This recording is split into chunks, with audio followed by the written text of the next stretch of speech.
Come on, come on, come on, come on.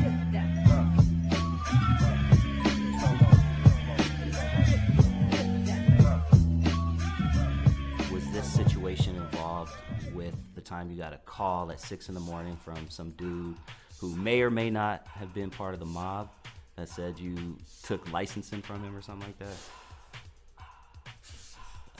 Digging deep, homeboy. You know, at one point in time, see, this is the stuff that if you only knew. If you only knew. Makola had got some investors. Because everybody had left. Records were coming back. Because one of the problems with Makola, he had no A&R. He had no filter. He would press any goddamn thing. If a motherfucker could fart on the microphone, he put that motherfucker out. Okay? But what you had to understand, back at that time, to make a record, you had to record it, had to master it, plate it, buy labels, put it in jackets. It might cost you $1,000 to put out a 12-inch. You put out enough, then you got to press it. Then you got to ship it cross country. And back then, you had to do what they call track it, which means call the store, see if anybody likes it, call the radio station. It was a process. Shipping alone could break your ass on a new release. Shipping alone could cost you $1,500 on a new release to get it to all the radio stations. The records are kind of heavy. 12 inches are kind of heavy, so you got to ship them to multiple radio stations. Call this. We talking about back in the day before they had cell phones. When you couldn't even call LA to Compton without getting a message unit. So you had to get a special time or a special kind of system to be able to call around the country in various time zones to track your record. It was a whole different game, folks. So anyway, Makola got some new partners. And at the time, my record Turn Off the Lights was just hot as fish grease, just blowing up everywhere.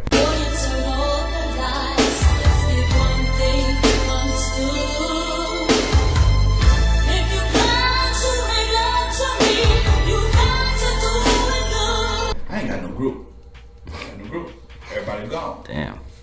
I hooked up with some boys named the Uzi Brothers, and for a while, I wouldn't go on tour. I was in Prince mode. I'm just depressed. I'm depressed. My boys left me. I don't know what to do. Jerry Heller kept keeping. By this time, I signed to Jerry Heller. Get you some more guys and go on goddamn tour and make your money. Now, I got with the Uzi Brothers. Meanwhile, I was asked to make an album to do a follow-up to the single. I got 25 G's, go in the studio and make an album. There ain't no money for an album. And we did the album in like 10 days. Turn Off the Lights in the Fast Lane. One of my, probably my most, no, I ain't gonna say that, because I love all my shit, okay? Well, not one of my best efforts, put it that way, because I was in a hurry.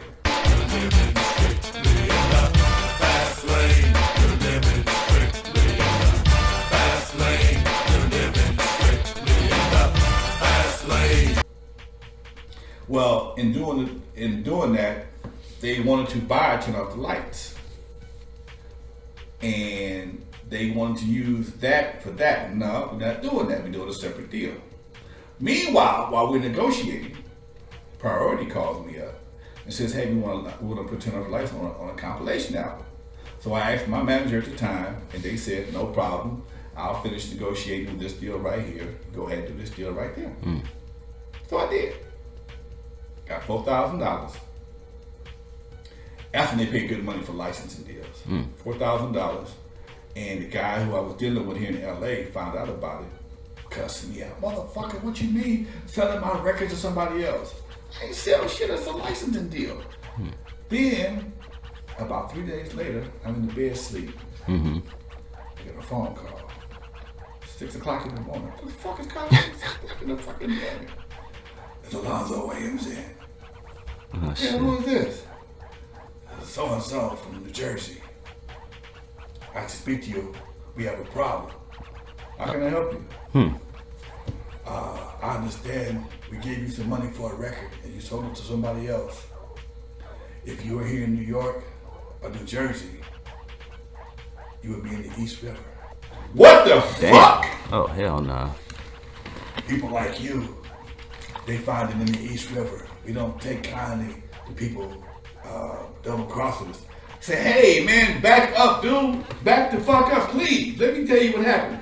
So after about 15 minutes of no coffee, wide awake negotiating from a dead sleep, I was able to convince him that it wasn't that's not what I did.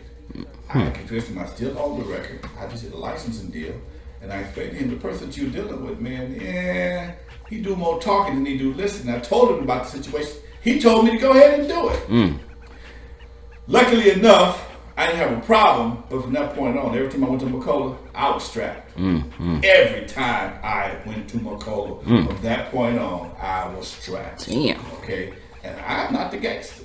To this day, you have no idea who it was? Or? I knew who it was. I won't tell you on camera. Yeah, of course not. Yeah. But it was like that, you know. And these are kind of cats that, you know, make motherfucking bodies float. And this ain't no local shit shoot at a motherfucker ride down the car shit. Okay, I was warned a couple times not to ride with his associate here in LA. So when I think about these things, and I realize, I think about what I had to go through.